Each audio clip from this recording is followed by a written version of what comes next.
All right. So this week's Torah portion is vayera. And vayera means, and he appeared to him. God appeared to Abraham. This was after Abraham, at age 99, listening to the will of God and circumcising himself. That was the end of the previous Torah portion, is God coming to Abraham and telling him to circumcise himself. And he was changing him from Abraham to Abraham, from Sarai to Sarah. And he's going to be the father of the Jewish people. He's going to have a child. He's going to have Isaac. He's going to now have the Jewish people. And after this happened, and after he circumcised himself, begins our Torah portion, vayera, and God appeared to him. So in connection with the Torah portion, there's a story with the fifth Lubavitcher Rebbe when he was a little child. He was 4 or 5. And he had just had his birthday. So it was right after his 4th birthday or right after his 5th birthday. And he went to his grandfather, who was a Lubavitcher Rebbe at that time, referred to as the Tzemach Tzedek. And he went to him in honor of his birthday. He had a special audience with his grandfather, the Rebbe. And when he went to him, he started crying. Now, he's a child. Children do cry. He started crying. Why was he crying? It was this week's Torah portion of vayera, of God appearing to Abraham. And this 4 or 5-year-old child cried to his grandfather, the Lubavitcher Rebbe, and this is, of course, a future Rebbe. He himself became the 5th Lubavitcher Rebbe. He said, why did God appear to Abraham and to me he doesn't appear? Why did he appear to our father Abraham and to me he doesn't appear? He was crying. He really wanted God to appear to him, and he was really upset that God appeared to Abraham, but he didn't appear to him. And his grandfather, the Tzemach Tzedek, the 3rd Lubavitcher Rebbe, said to him, well, when a Jew, a tzaddik, a very, very holy Jew, and he's 99 years old, and he makes a decision to circumcise himself at age 99, he's worthy that God should appear to him. I don't think that stopped the tears. That is a famous incident in the life of the 5th Lubavitcher Rebbe, crying when he was 4 or 5, and the response his grandfather, his Rebbe, the 3rd Lubavitcher Rebbe, gave. Now, when we look at this story, because obviously there are many things that happen, including in the lives of very holy people, saintly people, leaders, and we don't know most of what happened. What we know is what's relevant to us. That's why we know it. So why do we know the story? Like, what are we learning from here? Cute story about a little child, and he cares so much and he cries. And then his grandfather basically says, this is not happening, you got to be 99 and then decide to circumcise yourself. I mean, we Jews get circumcised at 8 days old, so we don't have any holy people wandering around and waiting till they're 99 to get circumcised. So basically, it sounds like he's saying it's impossible. Well, then what would be the point of the story? What are we gaining from this? That's not such a positive response. What's going on? So the Lubavitcher Rebbe explains the story. And he says that why was this child, this very holy and wise child, crying? Because he understood that as a Jew, he and all the Jewish people already have, on a certain level, this idea of God appearing to them. Meaning, Abraham had just, for the first time, had a circumcision, right? He's 99 and he circumcised himself. That's what God told him to do. That's what he did. With that circumcision, Abraham changed. He actually first wasn't called Abraham. He was Abram. Now he became Abraham. His wife was Sarai. She became Sarah. A godly soul that obviously they always had, but now entered them in a different level. They became, as we would call it, Jews. They're the first Jewish people. From a certain perspective, we call Abraham and Sarah the first Jews. They're the parents of the Jewish nation. At what point did they become the parents of the Jewish nation? Right now. When Abraham's circumcising himself, when their name's changing, when their spiritual energy is shifting, when they're getting their soul. So the Rebbe Rashab, this 4 or 5-year-old child, is saying, hey, me too. I was circumcised when I was 8 days old. I had my soul enter me. And so too every single Jew. Every single Jew has a godly soul. Okay, it took Abraham 99 years to get it, but we all got it when we were born. Every single Jewish man receives the first part of his soul by his circumcision. If a Jewish man does not get circumcised for whatever reason, At the time he should get circumcised, he gets the first part of his soul. Every Jewish woman who is spiritually, in the Talmud, we're told that every Jewish woman is considered circumcised. We don't do anything physical. There's no surgeries going on here. But on a spiritual level, the power of the circumcision, every Jewish woman has innately. We're born circumcised. And we get our soul even before a man does, right? Women are holier than men. We get the completion of our base soul when we're 12 by our bat mitzvah. They have to wait another year till they're 13 by their bar mitzvah. And the beginning of the soul enters for a Jewish boy when he should be circumcised, which is at 8 days. And for a Jewish girl, when she should receive her Jewish name. Now, when does a Jewish girl receive her Jewish name? By the first Torah reading after she's born. So it could be that day or the next day, or it's going to be 2 days later. There's a Torah reading every Monday, Thursday, and Shabbos. So within a few days, a day, 2 days, 3 days max, 3 days later, she has her Jewish name, or she should have had her Jewish name, and she has her first part of her soul entering her. So the Rebbe Rashab is saying, as this child, we're all like Abraham. We all were circumcised, or should have been circumcised, or every woman is considered circumcised. Just like with Abraham's circumcision, godly soul, we all have our godly soul. So whatever this concept is of God appearing to Abraham, we all have that. We all have a soul. We all have this deep connection with God. We all have this piece of God inside of us. What's the problem? Well, we're not aware of it. We're not feeling it. And Abraham was. So that is why this child, the Rebbe Rashab, was crying. He wasn't crying to say, I don't have it, not fair. He was crying to say, I have it and I don't feel it, not fair. I have the godly soul. I have the circumcision, but I'm not feeling this revelation of God. And not just him, every Jew. He was thinking for every Jewish person. Every Jewish person's a Jew. Every Jewish person has a soul. Every Jewish person has this deep, deep connection to God. But we don't feel it. Not fair. That's why he was crying. That's what he wanted. That we should all feel, experience this relationship with God that we have. We all have it, just like Abraham. But he felt it. We want to feel it as well. And especially because he's our father, right? We are all descended from Abraham. So we should just sort of get automatically what he worked for, right? You know, your father works and then you are the inheritors. You're the heirs. You get what they accomplish. And maybe your grandparents left you something. Maybe your great-grandparents left you something. Who knows? So we just inherit the work, the fruits of our ancestors.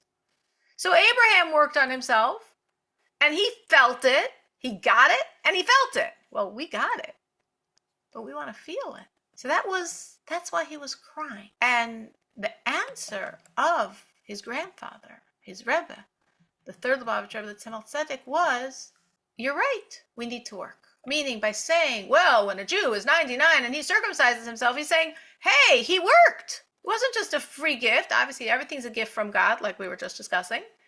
But he worked. So when we have this revelation, we have the soul, we have the physical circumcision or the spirituality of circumcision, we do. And now we need to work. This is a very strong lesson for us, meaning he was really longing to experience God. In essence, to experience Mashiach, the redemption. And his grandfather was saying, we need to do work to access that. Yes, you're right. That's a very good complaint. You have a very good complaint on God. Absolutely. That's a great complaint. Now work. Make yourself more in tune with God. Make your world more in tune with God. Right? Like we could say, well, if I have this soul and I have this natural innate connection to God, why don't I feel it? So make yourself deserving, worthy of feeling it. Refine yourself. Work on yourself. Make yourself more godly that God's light can shine to you and through you. Make your world, make your environment, make your home, make your office, make your car, make your kitchen, make it a place where God is invited in, which is accessible to godliness, which reflects and is transparent to godliness. And then God's light will shine. It's all true. But what are we really gaining from this story, from this incident that happened? What we're gaining, the Lubavitcher Rebbe said, is the idea of longing for it. The Rebbe Rashab was crying, literally crying for it. He felt the lack. Meaning he knew he had the soul, and he knew he wasn't feeling it. So he felt that lack. He knew the Jewish people have soul. He knew the Jewish people are spiritually all on the level of circumcised. And he knew we're not feeling it. He felt that lack. For us to be bothered, we have to know we have it. And then we have to feel that lack. Like the Jews in Egypt. We've discussed this idea that when the Jews were in Egypt, the women were the ones that got the Jews out. How? Because they were led by this amazing woman named Miriam. Who was Miriam? Miriam was Moses' older sister. And before Moses was born, her parents had separated because Pharaoh had made a decree that any Jewish boy born would be killed. So to avoid Jewish boys being killed, her parents separated. And Miriam, this little 5-year-old girl, who was a very holy 5-year-old, had a prophecy from God that her mother would have a baby and he would be the redeemer of the Jewish people. And she went and told her father this prophecy. And her father listened to her, believed her, and remarried his wife. And they had Moses. So since age 5, Miriam knew that she was going to have a brother. And she had a brother 7 months later who's redeeming the Jewish people. So he was born, and he was born 7 months later. When he was born, the house was full of light, and they had to throw him in the Nile, and by miracle of miracles, the daughter of Pharaoh rescues him, and he's raised in the palace. She saw all these things that are clearly pointing to her prophecy, but then it didn't happen. They're in Egypt. Moses is gone, somewhere vanished, and life is getting worse and worse and worse. And because Miriam knew the facts, because she knew that she had a prophecy is real, that God was redeeming them, that Moses, her brother, was the redeemer, because she knew that, she was in such pain over what was going on. Because she knew it was wrong. If you don't know what's wrong, you can sort of give in to the status quo. Whatever, this is life. Life is not good. Life is messed up. Life is hard. Life is difficult. Life is impossible. But what do you do about it? But Miriam knew, no, this isn't life. We're supposed to be redeemed. And she galvanized all the women of Egypt, all the Jewish women, to believe like she believed in her prophecy. And they all rejected the status quo. They all said, no, God, this is not it.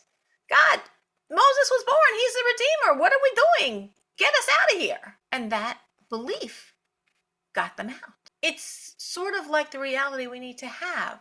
We have to really look at ourselves and say, we should be experiencing godliness. We are Jews. We do have a soul. Whatever Abraham had that enabled him to experience God, we all have. But we don't feel God. We don't feel God like he did. We don't feel God that way.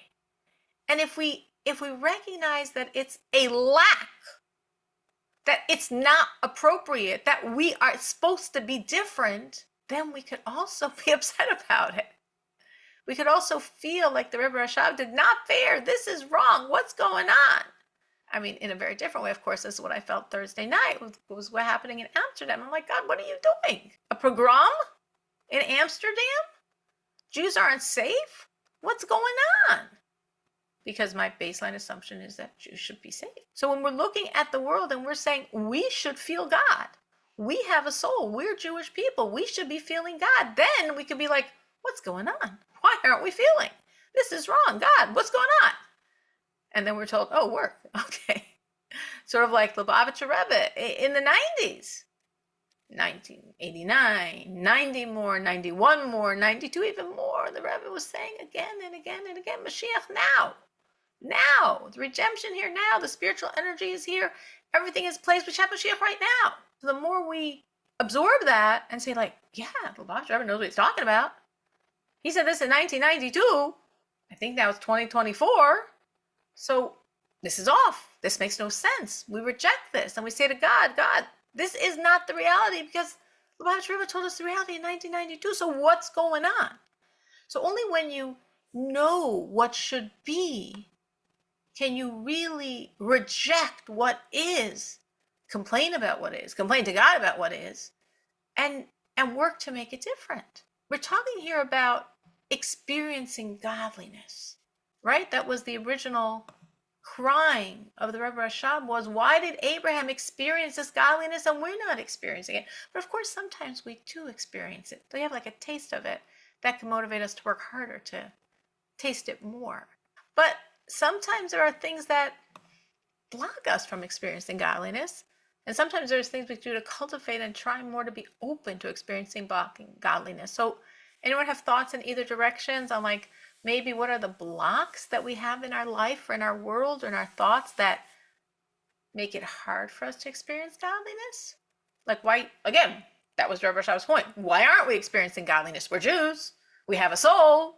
We should all be experiencing godliness. Abraham did. Well, it's something to think about, because we really are so powerful. We are super powerful souls. As we've discussed, we've been here many times. Every time we come back, our strength gets added and added and added to. So even if you don't necessarily feel that you're very strong, we're all very, very, very strong people. Very strong spiritual energies. And maybe that's why the Rebbe Rashab was saying, not fair.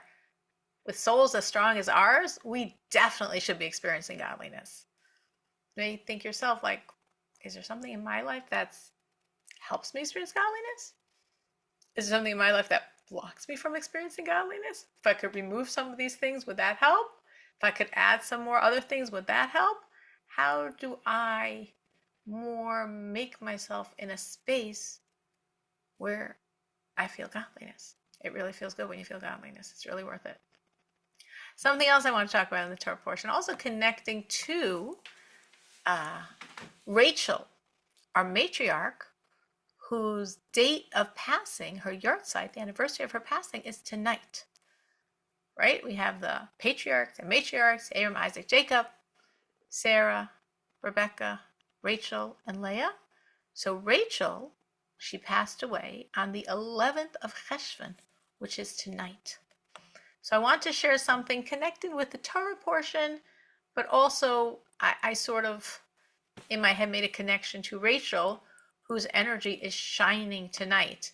When a holy person passes away, as Rachel is surely a very holy person, her energy every year ascends. Meaning you could say, whoa, Rachel passed away over 3,000 years ago, over 3,500 years ago. We're talking about her now, like, long time ago. But that's not how it works. It's the opposite. Every single year, starting with the first time a holy person, what we call a tzaddik, passes away, all their accomplishments of their entire life, like, coalesce and shine and bring redemption to the world. That's the first time of their passing. And every year afterwards, annually, on the yahrzeit, on the day of their passing, all of that energy that they created shines even more strongly and creates even more salvation. Every single year. So if Rachel, our matriarch, passed away 3,500 plus years ago, it's not weaker. Could you imagine how powerful is this energy now that's shining in the world and creating salvation? So how do we tap into the energy? Like, we don't like a piece of salvation. How do we tap into it? We can tap into it by thinking about her and trying to emulate something of her energy. So I'm going to share something that really relates to our Torah portion, but also I see it as relating to Rachel and Rachel's special energy. And of course, if we have a Rachel in our class, so then for sure she has this Rachel energy, and especially. All right, so what I want to speak about has to do with the Torah portion, but also connects to Rachel. And I think we happened to touch on this last week, maybe, even though I'm not sure in what context, because it wasn't part of what I was officially talking about. But I sort of think I mentioned it last week, so I don't remember how. So we have in this Torah portion the birth of Isaac, Yitzchak. Now, Yitzchak, Isaac's birth, was a complete miracle. And we also have in this Torah portion his circumcision. We were just talking about the circumcision of Abraham when he was 99 years old. Well, Isaac was the first person to be circumcised when he's 8 days old. And last Torah portion, at the end of last Torah portion, God said to Abraham when he was telling him to have the circumcision, and he's changing his name, and he's changing his energy, he's getting the soul, and he's going to have a child who'll be the father of the Jewish people. He'll have Isaac. And Abraham said, whoa, whoa, whoa, whoa, whoa, whoa. That's way too big. That's way too huge. I'm 99 and a father child at 99. Sarah's 90 and has been barren her whole life. We're going to have a child? Like, whoa, whoa, whoa, whoa. God, that's way too big, way too huge. I don't deserve anything like that. I don't even deserve this, but maybe, possibly, you could help that Ishmael will just live a good Jewish life. Like, that'd be great. That's all I need. That's all I'm asking for. Who was Ishmael? Well, Ishmael was Abraham's first son, who was born when Abraham was 86 years old, 13 years before. And it was pretty big that he had a child when he was 86, but that's not as big as when he's 99. And to Sarah, who's barren, and 90. And God said, no, it's not going to work. Nope, can't do it. Sorry, Abraham. I'll help Ishmael out. I know he's your son. I know you love him. I'll give him a lot of blessings. I'll help him. We'll have a very huge nation, some of which are the Arabs today. But I can't give you Jewish nachas from Ishmael. Sorry. For that, you need Isaac. And the question is, why? Why couldn't God have done a smaller miracle and made Ishmael the worthy father of the Jewish people? Like, I mean, it sounds off to us because we know Ishmael is the father of the Arabs. But God could have scripted it differently. I mean, he's Abraham's son. Why was God saying, no, no way? Ishmael cannot be this father of the Jewish people that we're looking for. For that, you need an Isaac.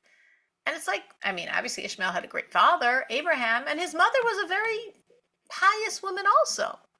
In case you don't know the backstory, as is explained in Chumash, his mother's name was Hagar, and she was an Egyptian princess. She was the daughter of Pharaoh, who was the most powerful king at that time.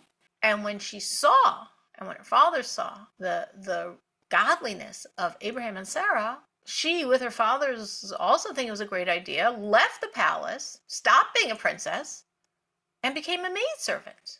She literally went from princess to maid to be in the proximity of Abraham and Sarah. So she was a very good person. Our sages say she had another name besides Hagar. She was called Keturah, because Keturah is like the Keturah, like the incense offered on the altar. So pleasing were her deeds to God. So Ishmael had a really good father, Abraham, and he had a good mother. A very righteous woman was Hagar. What happened? I mean, obviously they tried to give him a good Jewish education. So why is God saying, no, you're not going to have Jewish nachas from Ishmael. You want Jewish nachas? You need Isaac. So there's two ways, as we said, that Isaac was very different. One is that his birth was a miracle. And two, he was circumcised at 8 days. And these two ideas are a miracle. Like I said, Abraham is 100. In those days, people generally, if you look at the statistics as recorded in the Torah, generally they had children at about 30. Abraham's father happened to have children very late. Abraham's father was 70 when Abraham was born, which was an aberration. Generally, they were having children at 30, but Abraham now is 100. And Sarah is 90 and has been barren her entire life. She's never been able to produce a child.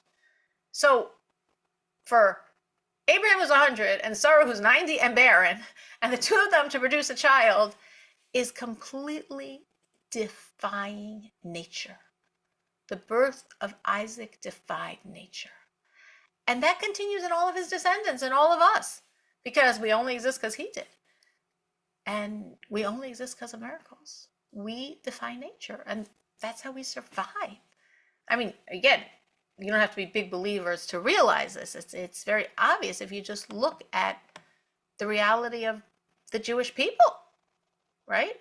Look at the reality of the Jewish people, and we're a nature-defying reality, meaning what other ancient race still exists? We still exist. And we were the most persecuted of all the races, right? It wasn't always called anti-Semitism, but whatever it was called, it's always been around. Always the world has hated us. Always we've been the scapegoat of the world. No, it's not new. It's not October 7th. It's not Amsterdam. It's not new. It's ancient, entrenched in the DNA of the world around us. So we should have been snuffed out a long time ago. A long time ago. And every other ancient race basically was. And yet here we're the most persecuted and we still are around. It's interesting, this is very parenthetical, but somebody was once in a private audience with Lubavitcher Rebbe, and Lubavitcher was speaking something along these lines, connecting to some question this person had. And the person was thinking, as the Rebbe was saying this, as I was saying, like, the only ancient race that still survives, and he was thinking, but the Chinese are also an ancient race. They're still intact from the original Chinese. So it's the Jews and the Chinese.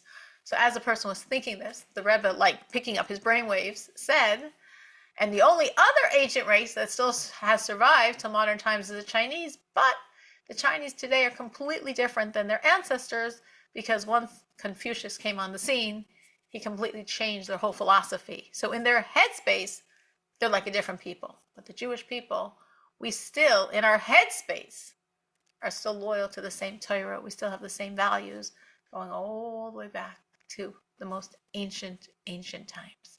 So how are we the same? How did we survive when we are also the most persecuted race? Because we're not natural. That's it. Isaac was born as a miracle. We survive as a miracle. As a nation, we're a miracle. And personally, we're miracles. And that's the reality of our existence. And again, you don't need to be experts in world history or Jewish history to know that this is very true. I want to call it unfortunately or tragically, but very true.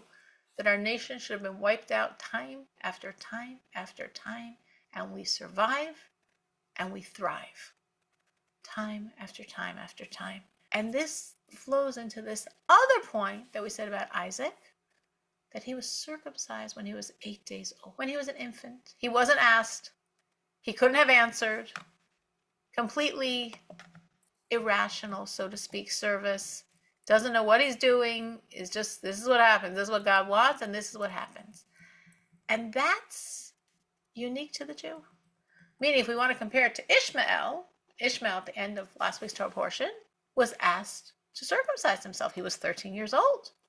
And he agreed. And that's why Arabs, following their ancestor Ishmael, have a circumcision at 13. And we could say, well, that's pretty impressive. He's 13 years old. It hurts. It's painful. He knew what he was doing. He agreed to do it. I mean, as we said, he had a pretty good education between his father and his mother. But the problem is that he was 13 and he was weighing the pros and the cons, and he decided to do it. That's not the Jewish nachas road. That's serving God with logic. And our service has to be irrational. It has to be complete commitment. That's how we have to educate our children. That's how we have to educate ourselves. Not I do what makes sense to me, because there's plenty of stuff that probably don't make sense to you. But I do it because this is God's will.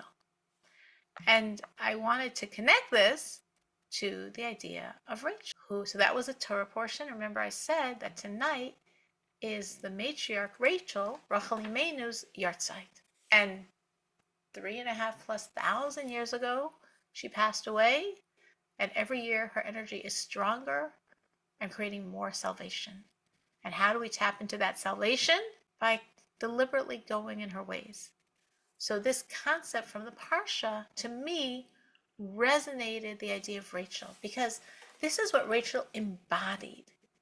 She embodied nullifying herself really irrationally. The famous example we see of this in the Torah portion is that, again, I'll say the story briefly. Some of you know it well, and some of you might not know it at all. So the compromise will be, I'll say it briefly, that she was supposed to marry Jacob. She and her older sister Leah were the daughters of Lavan, Jacob's uncle, and Jacob had been sent there by his parents to find a wife, and he knew his wife was supposed to be Rachel, as spiritually she was supposed to be the mother of the Jewish people, and many, many, many details I won't go into. And Lavan said, sure, work 7 years, I'll give you Rachel. And Jacob worked 7 years faithfully, and they're supposed to get married. And Lavan was not the most honest, trustworthy, or nice guy out there. He was very deceitful, very conniving, very wicked. And Jacob knew all this. Jacob was very honest, and he knew Laban was the antithesis. So he knew that Laban was going to try to trick him and not give him Rachel as a wife. Why? I mean, he honestly did exactly what Laban said. Laban said 7 years of work. I mean, that's tremendous. Usually in those days, for sure, when you got married to a girl, they gave you presents. They're paying you to take this girl. And here he worked for 7 years for her. This is unheard of. This is abnormal. But he knew, despite all that, if the deal was that Laban was supposed to give him Rachel, he knew Laban would try not to. Just, he knew who he was dealing with.